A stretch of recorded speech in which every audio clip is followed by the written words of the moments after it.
Hello everyone, welcome back to banking exams Telugu by entry. So ఎలా ఉన్నారండి అందరూ? And ఎగ్జామ్స్కి ఎలా ప్రిపేర్ అవుతున్నారు? అండ్ మీలో చాలామంది ఆర్బీఐ అసిస్టెంట్ ఎగ్జామ్కి కూడా ప్రిపేర్ అవుతున్నారు కదా. మరి లాస్ట్ ఇయర్ ప్రిలిమ్స్ ఎగ్జామ్ ఎలా జరిగింది అనేది అనలైజ్ చేసుకున్నారా? అండ్ ఆల్సో మీలో చాలామంది ఫస్ట్ టైం రాసే వాళ్ళు కూడా ఉంటారు. సో అలాంటి వాళ్ళకి లాస్ట్ ఇయర్ ఎగ్జామ్ ఎలా జరిగింటుంది అనేది ఒక ఐడియా ఉండదు. అండ్ ఆల్సో ఆల్రెడీ రాసిన వాళ్ళకి కూడా లాస్ట్ ఇయర్ పేపర్ని బేస్ చేసుకొని మనం ఈసారి ఎలా ప్రిపేర్ అవ్వాలి అనేది ఒక కన్ఫ్యూజన్ అనేది ఉంటుంది. సో మీకు ఆ 2 టాపిక్స్లో హెల్ప్ చేయడానికి ఈరోజు మనం ఎంట్రీ ఛానల్లో previous year prelims exam analysis of RBI assistant exam వీడియోని ప్రెజెంట్ చేస్తున్నాము. సో ఈ అనాలిసిస్ వీడియోలో మనం last year RBI assistant prelims exam అనేది ఏ విధంగా జరిగింది, ఎంత కట్ ఆఫ్ ఉంది, అండ్ ఈచ్ సబ్జెక్ట్లో ఏ టాపిక్స్ ఎంత వెయిటేజ్తో వచ్చాయి అనేది చూద్దాము. బట్ ముందుగా మన ఛానల్ని ఇంకా ఎవరైనా సబ్స్క్రైబ్ చేసుకోకపోయింటే తప్పకుండా సబ్స్క్రైబ్ చేసుకోండి. అంతేకాకుండా మన ఎంట్రీ యాప్లో ఆర్బీఐ అసిస్టెంట్ ఎగ్జామ్కి రిలేటెడ్ ఒక క్రాష్ కోర్స్ అనేది స్పెషల్ ఆఫర్తో అవైలబిలిటీలో ఉందండి. సో ఈ కోర్స్ని మీరు జస్ట్ 599 రూపీస్కి 6 months వ్యాలిడిటీతో పర్చేస్ చేయొచ్చు. ఈ కోర్స్ మొత్తం 45 days ఉంటుంది. ఇందులో బోత్ ప్రిలిమ్స్ అండ్ మెయిన్స్కి రిలేటెడ్ 120+ వీడియో క్లాసెస్ని 120+ వర్డ్స్తో విత్ పీడిఎఫ్ నోట్స్ అవైలబిలిటీతో మీకు షేర్ చేయబడతాయి. అంతేకాకుండా ఈ క్లాసెస్లో మనం అన్ని సబ్జెక్ట్స్ని కవర్ చేస్తాము. అండ్ అలాంగ్ విత్ దిస్ మనకు 10 prelims full length test, 5 mains test and also 45 sectional test, ఇంకా 3 మెమరీ బేస్డ్ పేపర్స్ కూడా ప్రొవైడ్ చేయబడతాయి. అండ్ ఆల్సో మీరు ఇక్కడ స్క్రీన్ పైన చూస్తున్నట్టుగా కూపన్ కోడ్ RBI 2022 యూస్ చేసి కానీ పర్చేస్ చేశారంటే 599 రూపీస్కే మీకు డబుల్ వ్యాలిడిటీ ఆఫర్, అంటే 6 months కాకుండా 1 year కోర్స్ని మీరు పర్చేస్ చేయొచ్చు అనమాట. క్లాసెస్లోకి వెళ్లే ముందుగా ఎవరికైనా ఆర్బీఐ అసిస్టెంట్ ఎగ్జామ్ యొక్క ప్యాటర్న్ గురించి ఇంకా సిలబస్ గురించి ఏవైనా డౌట్స్ ఉంటే దానిపైన కూడా ఒక వీడియో చేస్తున్నాము. సో ఆ వీడియో లింక్స్ డిస్క్రిప్షన్లో ఇంకా ఐ బటన్స్లో ప్రొవైడ్ చేస్తాము, ఒకసారి చెక్ చేయండి. అండ్ బ్రీఫ్గా అయితే నేను ఈ వీడియోలో ప్రిలిమ్స్లో ఏ సబ్జెక్ట్స్ ఉంటాయి, ఎంత కే మార్క్స్ ఉంటాయి, ఎంత టైమింగ్ అనేది ప్రొవైడ్ చేస్తారనేది చెప్తాను. సో ఆర్బీఐ అసిస్టెంట్ ప్రిలిమ్స్ ఎగ్జామ్లో మనకు మొత్తం 3 సబ్జెక్ట్స్ ఉంటాయి: English, reasoning ability and quantitative aptitude. So ఇంగ్లీష్లో మనకు 30 క్వశ్చన్స్ ఉంటాయి 30 మార్క్స్కి, and then 20 minutes of time allot చేయబడుతుంది. And then for both reasoning and quantitative aptitude మనకు ఈచ్ సబ్జెక్ట్లో 35 క్వశ్చన్స్ ఈచ్ ఉంటాయి 35 మార్క్స్కి, అండ్ టైమింగ్ కూడా రెండింటికి 20 minutes ప్రొవైడ్ చేయబడుతుంది. సో ఇన్ టోటల్ మనకు 100 క్వశ్చన్స్ 100 మార్క్స్ ఉంటాయి, అండ్ టోటల్ టైమింగ్ వచ్చి 60 minutes ప్రొవైడ్ చేయబడుతుంది. సో ఇదండి బ్రీఫ్గా ప్రిలిమ్స్ ఎగ్జామ్ ఎలా ఉంటుంది అనేది. సో ఇప్పుడైతే మనం ప్రీవియస్ ఇయర్స్లో కట్ ఆఫ్స్ ఎలా ఉన్నాయి అనేది చూద్దాము. సో 2016లో చూసుకుంటే మనకు ఓవరాల్ కట్ ఆఫ్ అనేది 81.50 ఉంది. అండ్ ఈ ఎగ్జామ్లో మనకు సెక్షనల్ కట్ ఆఫ్స్ కూడా ఉంటాయండి. సో ఈచ్ సబ్జెక్ట్కి సెక్షనల్ కట్ ఆఫ్ ఉంటుంది. సో అలా ఇంగ్లీష్కి 11 మార్క్స్, రీజనింగ్కి 12 మార్క్స్ అండ్ క్వాంట్కి 12 మార్క్స్ ఉంది. అండ్ దెన్ 2017లో చూసుకుంటే మనకు టోటల్ కట్ ఆఫ్ 87 ఉంది. సో లాస్ట్ టైంతో పోలిస్తే 5.5 మార్క్స్ ఇంక్రీజ్ అయ్యింది. అండ్ దెన్ ఇంగ్లీష్ లాంగ్వేజ్కి మనకు సెక్షనల్ కట్ ఆఫ్ వచ్చి 11 మార్క్స్, అండ్ దెన్ రీజనింగ్కి 12 మార్క్స్, అండ్ దెన్ క్వాంట్కి 12 మార్క్స్. అండ్ దెన్ 2019లో చూసుకుంటే మనకు ఓవరాల్ కట్ ఆఫ్ అనేది 96.25 ఉందండి. సో ప్రీవియస్ 2 yearsతో పోలిస్తే ఈ ఇయర్లో కట్ ఆఫ్ అనేది చాలా ఎక్కువ ఉంది. అది ఎందుకంటే మనకు వేకెన్సీస్ కూడా తక్కువ ఉన్నాయి, అండ్ పేపర్ లెవెల్ కూడా ఈజీగా వచ్చింది. సో అందుకే మనకు కట్ ఆఫ్ అనేది ఎక్కువ ఉంది. సో కట్ ఆఫ్స్ అన్ని కూడా ఈ విధంగా వేకెన్సీస్ పైన, పేపర్ లెవెల్ పైన కూడా ఒక్కొక్కసారి డిపెండ్ అయి ఉంటాయి. సో నెక్స్ట్ అయితే మనకు సెక్షనల్ వైజ్ చూసుకుంటే ఇంగ్లీష్ లాంగ్వేజ్కి 11 మార్క్స్ ఉన్నాయి sectional cut off, and then రీజనింగ్కి 12 మార్క్స్, అండ్ దెన్ క్వాంట్కి 13 మార్క్స్. అండ్ మీకు అందరికీ తెలుసు కదా, ఆర్బీఐ అసిస్టెంట్ ఎగ్జామ్లో నెగిటివ్ మార్కింగ్ ఉంటుంది, అంటే 1 రాంగ్ ఆన్సర్కి 0.25 మార్క్స్ అనేవి డిడక్ట్ చేయబడతాయి. సో ఇన్ టోటల్ 4 క్వశ్చన్స్ కానీ రాంగ్ అయితే మనకు 1 మార్క్ అనేది డిడక్ట్ చేయబడుతుంది. సో ఇక్కడ మీరు చూసుకుంటే మనకు కట్ ఆఫ్స్ అనేవి ఒక్కొక్క ఇయర్లో డిఫరెంట్గా ఉన్నాయి. బట్ ఫస్ట్ 2 yearsలో మాత్రం 90 బిలో ఉన్నాయి. ఎందుకంటే ఆ ఫస్ట్ 2 yearsలో మనకు వేకెన్సీస్ అనేవి కొద్దిగా లెవెల్ ఎక్కువ ఉన్నాయి. సో ఎగ్జామ్ లెవెల్ అనేది మోడరేట్గా ఇచ్చాడు. సో దట్స్ వై మనకు కట్ ఆఫ్ కూడా 90 బిలో ఉంది. బట్ 2019లో మాత్రం మనకు వేకెన్సీస్ తక్కువ ఉన్నాయి. సో పేపర్ లెవెల్ అనేది ఈజీగా ఉండే. So that's why cut off అనేది ఇంక్రీజ్ అయింది. సో ఈ విధంగా మనకు కట్ ఆఫ్ అనేది వేకెన్సీస్ పైన, పేపర్ లెవెల్ పైన కూడా డిపెండ్ అయి ఉంటుందండి. సో దీన్ని మీరు దృష్టిలో పెట్టుకొని మీ ప్రిపరేషన్ అనేది ఇంప్రూవ్ చేసుకోండి. సో చూసారు కదా ప్రీవియస్ ఇయర్స్లో ఆర్బీఐ అసిస్టెంట్ ప్రిలిమ్స్ ఎగ్జామ్కి కట్ ఆఫ్స్ అనేవి ఏ విధంగా ఉన్నాయో. అండ్ నెక్స్ట్ అయితే మనం ప్రీవియస్ ఇయర్స్లో ఆర్బీఐ అసిస్టెంట్ ప్రిలిమ్స్ ఎగ్జామ్లో ఈచ్ సబ్జెక్ట్లో ఏ టాపిక్స్ వచ్చాయి, ఎంత వెయిటేజ్తో వచ్చాయి అనేది మనం డిస్కస్ చేసుకుందాము. So first we will discuss about English language. So English లాంగ్వేజ్లో ఈ టాపిక్స్ అన్నీ కూడా మనకు 2017లో ఇంకా 2019 ప్రిలిమ్స్ ఎగ్జామ్స్లో వచ్చాయండి.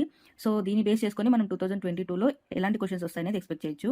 సో ఫస్ట్ టాపిక్ వైజ్ చూద్దాం. సో ఆర్సీ తీసుకుంటే మనకు 2017లో 10 క్వశ్చన్స్ వచ్చాయి, అండ్ 19లో 9 క్వశ్చన్స్ వచ్చాయి. సో ఈ ఇయర్లో మనం అరౌండ్ 9 to 10 క్వశ్చన్స్ ఎక్స్పెక్ట్ చేయొచ్చు. అండ్ పారాజంబల్స్ చూసుకుంటే 2017లో 5 క్వశ్చన్స్ వచ్చాయి, 2019లో మాత్రం రాలేదు. సో 22లో మాత్రం మనం అరౌండ్ 0 to 5 క్వశ్చన్స్ ఎక్స్పెక్ట్ చేయొచ్చు అనమాట. And then next topic fillers. So fillers అంటే single blank fillers, double blank fillers ఉంటాయి కదా అవి. సో 2017లో రాలేదు, 19లో మాత్రం 5 క్వశ్చన్స్ వచ్చాయి. సో ఇయర్లో మనం అరౌండ్ 0 to 5 క్వశ్చన్స్ ఎక్స్పెక్ట్ చేయొచ్చు. And then next spelling errors, అంటే స్పెల్లింగ్ మిస్టేక్స్ ఉంటాయి కదా. సో ఇది చాలా ఈజీ టాపిక్ అండి ఇంగ్లీష్లో. జస్ట్ స్పెల్లింగ్స్లో మనం మిస్టేక్స్ ఉంటే ఆ మిస్టేక్ ఉన్న స్పెల్లింగ్ని ఆన్సర్ చేయాలి. సో 2017లో 5 క్వశ్చన్స్ వచ్చాయి, అండ్ దెన్ 2019లో 6 క్వశ్చన్స్ వచ్చాయి. సో ఇయర్ మనం అరౌండ్ 5 to 6 క్వశ్చన్స్ ఎక్స్పెక్ట్ చేయొచ్చు అనమాట. And then fill in the blank same as fillers. And then next sentence improvement. So మనకు ఒక సెంటెన్స్లో ఏదైనా రాంగ్ ఉంటే వేరే సెంటెన్స్ ఇచ్చి దాన్ని ఇంప్రూవ్ చేయమంటారు. సో ఆ క్వశ్చన్స్ అనమాట ఇవి. సో 2017లో 4 వచ్చాయి, బట్ 19లో మాత్రం రాలేదు. సో 22లో మనం అరౌండ్ 0 to 4 క్వశ్చన్స్ ఎక్స్పెక్ట్ చేయొచ్చు. And then next cloze test. So cloze test అంటే తెలుసు కదా, మనకు పారాగ్రాఫ్లో ఫిల్ ఇన్ ద బ్లాంక్స్ ఉంటాయి. సో అది క్లోజ్ టెస్ట్ అనమాట. సో 2017లో మొత్తం 6 క్వశ్చన్స్ వచ్చాయి అండ్ 2019లో 5 క్వశ్చన్స్ వచ్చాయి. సో 22లో మనం అరౌండ్ 5 to 6 క్వశ్చన్స్ ఎక్స్పెక్ట్ చేయొచ్చు. And then mark the correct sentence. అంటే మనకు ఒక 5 సెంటెన్స్ ఇస్తారు, దాంట్లో అన్ని సెంటెన్సెస్లో ఎర్రర్స్ ఉంటాయి అనమాట, ఒకటి తప్పించి. సో ఆ ఒక సెంటెన్స్ని మనం కనుక్కోవాలి. సో దీనికి రిలేటెడ్ 2017లో ఏ క్వశ్చన్స్ రాలేదు, బట్ 19లో మాత్రం 5 క్వశ్చన్స్ వచ్చాయి. సో మనకు 22లో మనం అరౌండ్ 0 to 5 క్వశ్చన్స్ ఎక్స్పెక్ట్ చేయొచ్చు అనమాట. సో ఇన్ టోటల్ మనకు 30 క్వశ్చన్స్ అనేవి ఉంటాయి ఇంగ్లీష్ లాంగ్వేజ్లో. సో ఈ అనాలిసిస్ బట్టి మీరు ఎలా ప్రిపేర్ అవ్వాలంటే, మనకు ఆర్సీ ఇంకా క్లోజ్ టెస్ట్ ఇంకా స్పెల్లింగ్ ఎర్రర్స్ అయితే ఖచ్చితంగా మనకు ఆర్సీలో 10 క్వశ్చన్స్, మిగిలిన 2 టాపిక్స్లో ఖచ్చితంగా 5 to 6 క్వశ్చన్స్ వస్తాయని తెలుస్తుంది. కాబట్టి మీరు ఈ టాపిక్స్ని బాగా ప్రిపేర్ అవ్వండి. ఎలా అంటే ఈ టాపిక్స్లో మీరు రాసిన క్వశ్చన్స్ రాంగ్ అవ్వకూడదు, అంటే మీరు అక్యురసీ మెయింటైన్ చేయాలి. బికాజ్ మనకి ఇక్కడ మాక్సిమం మార్క్స్ వస్తున్నాయి అనమాట, పక్కగా మనకు తెలుస్తున్నాయి ఇన్ని మార్క్స్ వస్తాయి అని. సో అలా తెలిసినప్పుడు మీరు అక్యురేట్గా రాసేలాగా ప్రిపేర్ అయ్యారంటే మనకు చాలా బెనిఫిట్ ఉంటుంది. టాపిక్స్ అన్ని కూడా మనకు ఒకటి వస్తే ఒకటి రావు అన్నట్టు ఉన్నాయి, కాబట్టి మీరు అన్ని టాపిక్స్ కూడా మిస్ అవ్వకుండా ప్రిపేర్ అవ్వండి. సో దట్ ఏ వచ్చినా కూడా మీరు ఆన్సర్ చేయగలిగేలాగా ఉండాలి. అండ్ దెన్ నెక్స్ట్ అయితే ఇప్పుడు మనం రీజనింగ్ సెక్షన్ ఎలా వచ్చింది అనేది చూద్దాము. So under reasoning section, so మనకు పజిల్స్ అండ్ సీటింగ్ అరేంజ్మెంట్స్ పక్కగా వస్తాయి.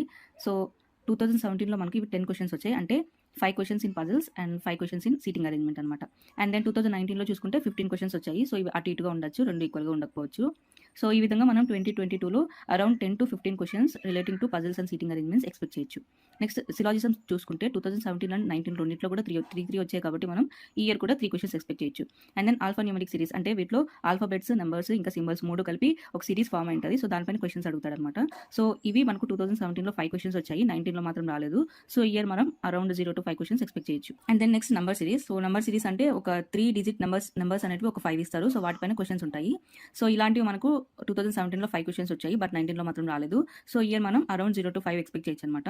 And then alphabet series. So ఆల్ఫాబెట్లో ఏంటంటే మనకు అదే 3 ఆల్ఫాబెట్ వర్డ్స్ అనేవి ఇస్తారు అండ్ ఒక 5 ఇస్తారనమాట. అండ్ వాటిపైన మనకు క్వశ్చన్స్ ఉంటాయి. సో ఇవి చూసుకుంటే మనకు 2017లో రాలేదు. అండ్ దెన్ 2019లో చూసుకుంటే 5 క్వశ్చన్స్ వచ్చాయి. సో ఈ ఇయర్లో మనం అరౌండ్ 0 to 5 క్వశ్చన్స్ ఎక్స్పెక్ట్ చేయొచ్చు అనమాట. అండ్ దెన్ కోడింగ్ డికోడింగ్ జనరల్గా అన్ని బ్యాంకింగ్ ఎగ్జామ్స్లో ఉంటుంది, బట్ ఆర్బీఐ అసిస్టెంట్లో మాత్రం లాస్ట్ 2 ఇయర్స్లో రాలేదు. బట్ మనం ఇగ్నోర్ చేసేదానికి లేదు, మేబీ ఈ ఇయర్లో 0 to 5 క్వశ్చన్స్ రావచ్చని ఎక్స్పెక్ట్ చేయొచ్చు. అండ్ దెన్ నెక్స్ట్ టాపిక్ వచ్చి ఇన్ఈక్వాలిటీస్. సో ఇన్ఈక్వాలిటీస్ 2017లో 2 మార్క్స్ వచ్చాయి అండ్ 2 క్వశ్చన్స్ వచ్చాయి, అండ్ 2019లో 3 వచ్చాయి. సో ఈ ఇయర్ మనం అరౌండ్ 2 to 3 క్వశ్చన్స్ ఎక్స్పెక్ట్ చేయొచ్చు. అండ్ దెన్ డైరెక్షన్స్ చూసుకుంటే బోత్ ఇయర్స్లో కూడా మనకు 3 క్వశ్చన్స్ వచ్చాయి, కాబట్టి మనం ఈ year maximum 2 to 3 questions expect చేయొచ్చు. And then next topic blood relations. So blood relations కూడా మనకు బోత్ 2017 అండ్ 19లో 3 క్వశ్చన్స్ ఈచ్ వచ్చాయి. సో ఈ ఇయర్లో కూడా మనం అరౌండ్ 3 క్వశ్చన్స్ ఎక్స్పెక్ట్ చేయొచ్చు అనమాట. అండ్ దెన్ ఫైనల్గా చూసుకుంటే అదర్ టాపిక్స్ లైక్ మనకు ఆల్ఫాబెట్స్ ఇచ్చి, నెంబర్స్ ఇచ్చి, ఆ పర్టికులర్ నెంబర్స్ మధ్యలో ఎన్ని పైర్స్ అయితే సేమ్ ఆల్ఫాబెట్ సిరీస్లో నెంబర్ సిరీస్లో ఉంటాయో అవి కనుక్కోమంటారు కదా. సో ఆ క్వశ్చన్స్ కానీ, ఆడ్ వన్ అవుట్ కానీ, లేదంటే ఒక వర్డ్ ఇచ్చి దాంట్లో ఒక 2-3 లెటర్స్తో ఏదైనా మీనింగ్ఫుల్ వర్డ్ ఫామ్ అవుతుందో లేదో, సో దానిపైన. సో ఇలాంటి క్వశ్చన్స్ ఉంటాయి కదా, మిస్సెలేనియస్ questions.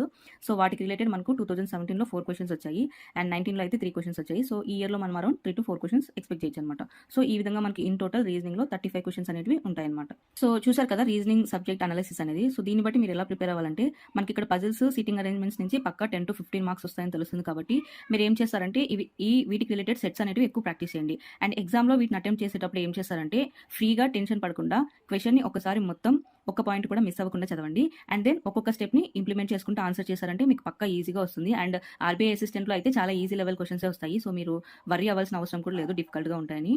So try to get full marks in these 2 topics అనమాట.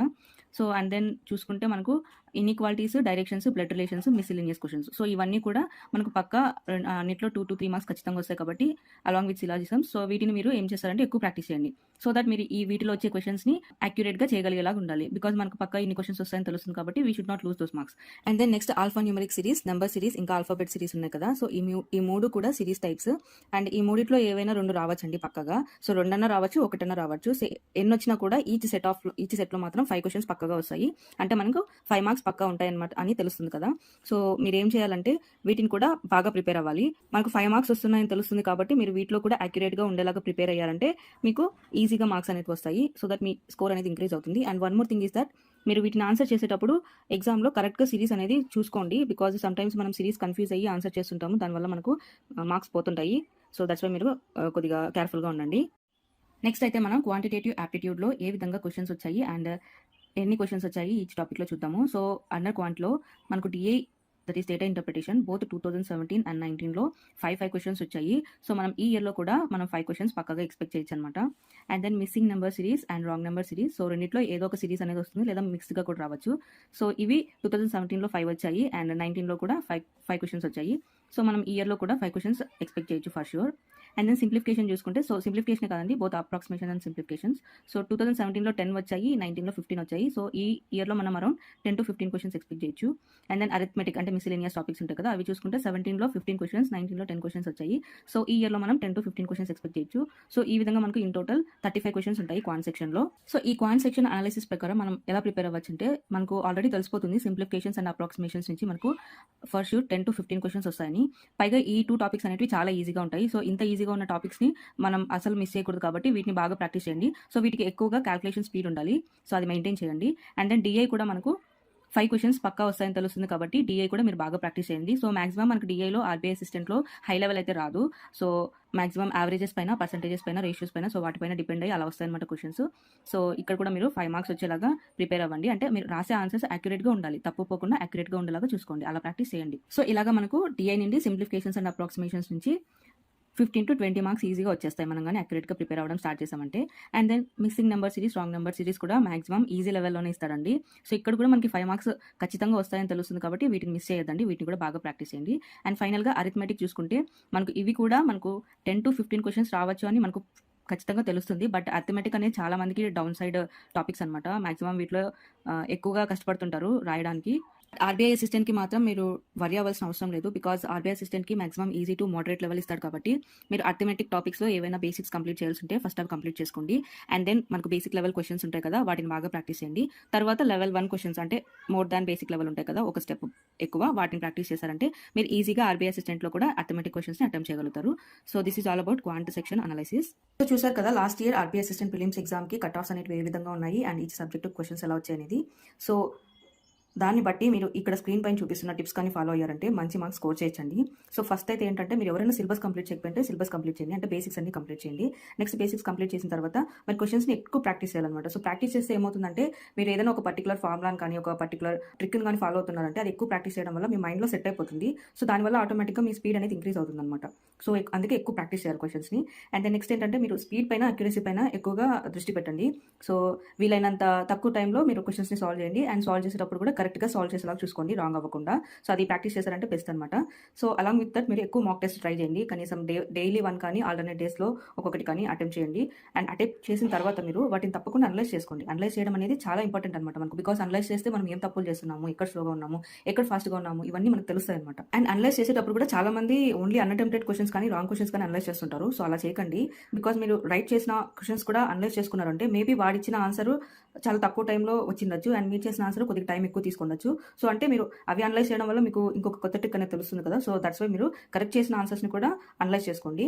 అండ్ దెన్ వాటి తర్వాత రాంగ్ ఆన్సర్స్ని అనలైజ్ చేసుకోండి. సో రాంగ్ ఆన్సర్స్ని అనలైజ్ చేయడం వల్ల మీరు ఏదైనా టాపిక్ ఒక ట్రై చేస్తున్నారు కానీ అక్కడ ఏదో ఒక తప్పు పోతుంది. సో ఆ తప్పు ఏంటి అనేది మీకు ఒక ఐడియా వస్తుంది అనమాట. సో రాంగ్ అయిన క్వశ్చన్స్ని కూడా అనలైజ్ చేసుకోండి. అండ్ ఫైనల్గా అన్అటెంప్టెడ్ క్వశ్చన్స్ అంటే మీరు ట్రై చేయని క్వశ్చన్స్ ఉంటాయి కదా, సో అవి కూడా అనలైజ్ చేసుకోండి. బికాస్ మాక్సిమం మాక్ టెస్ట్లో వాళ్ళ సొల్యూషన్స్ ఎలా ఉంటాయంటే ఈజీగా ఆన్సర్స్ వచ్చేలాగా ఉంటాయి. సో మీరు వాటిలో ట్రై చేశారంటే మేబీ మీకు ఆ టాపిక్ కష్టంగా ఉన్నా కూడా ఆ ట్రిక్ వల్ల మీకు ఈజీగా అనిపించవచ్చు. సో అందుకే అన్అటెంప్టెడ్ క్వశ్చన్స్ కూడా మీరు అనలైజ్ చేసుకోండి.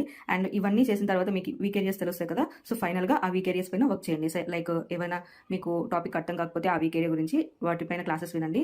అండ్ లేకపోతే ప్రాక్టీస్ ఎక్కువ చేయండి. మీకు క్లాసెస్ అన్ని అంటే బేసిక్స్ అన్ని తెలుసు కూడా మీరు ఇంకా వీక్గా ఉన్నారంటే ప్రాక్టీస్ ఎక్కువ చేయండి. సో చూసారు కదా, previous year RBI assistant prelims exam analysis, ఇంకా దాన్ని బేస్ చేసుకుని ఎలా ప్రిపేర్ అవ్వాలి అనేది. సో ఇలాంటి మరిన్ని ఇన్ఫర్మేటివ్ వీడియోస్ కోసం మన channel banking exams Telugu by ఎంట్రీని తప్పకుండా సబ్స్క్రైబ్ చేసుకోండి అండ్ ఆల్సో రెగ్యులర్గా ఫాలో అవ్వండి.